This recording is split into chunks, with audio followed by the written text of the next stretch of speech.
هقول له انت كنت طيب قوي، كنت حنين قوي، كنت اخ حلو قوي. يعني انت ما قعدتش معايا غير 15 سنة، بس 15 سنة يعني 15 سنة، يعني مش هما سنة وهتتنسي، لا 15 سنة هيبقوا احلى سنة. 15 سنة في حياتي انت كنت احسن اخ، كنت احلى اخ، مكانش في حد زيك. كنت دايما بقول مش هقدر اعيش من غير اخويا، يعني اخويا مش هقدر اعيش من غيره يعني. وبعدين جه اليوم بقى اللي خلاص يعني، يا اما اعيش لوحدي يا اما ما اعيش، لازم اعيش مع وابسط اهلي بقى بيا. لا، معاكي اهلك ومعاكي اخوات، كل معاك الناس كل اخواتك الناس. و... وربنا بيدينا نعمة يعني الهدوء، وان احنا نتحمل وننسى، بس مش هننسى طارهم. لو نسينا اي حاجة مش هننسى قصصهم بإذن الله.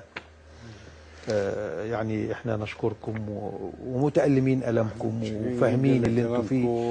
ما قلنا فاهمين، طبعا مش هنكون فاهمين يعني، لكن يكفي الدموع دي يعني بس حضرتك برضه انا بتذبحنا اقول لك كلنا. حاجه، لما بنقول ربنا بيصبر، يعني بصراحه ربنا بيصبر، يعني لولا انه الواحد ربنا بيصبره ما كانش زماننا جينا دلوقتي قادرين نتكلم. ده ابننا الوحيد، انا عايز اقول يعني كلمه. اخته وهو. حكمه ربنا. بقول له يا ابني يا كريم، انت اكيد سامعني فوق، واكيد شايف كل حاجه بعينيك، لانهم قتلوا جسدك لكن ما قتلوش روحك.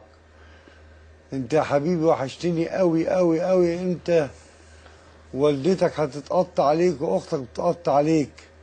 انت يا حبيبي وحشتنا جدا جدا جدا، وعمرنا ما هننساك ولا ننسى كل الدلع اللي احنا دلعناه لك وكل الدلع اللي انت دلعته لنا.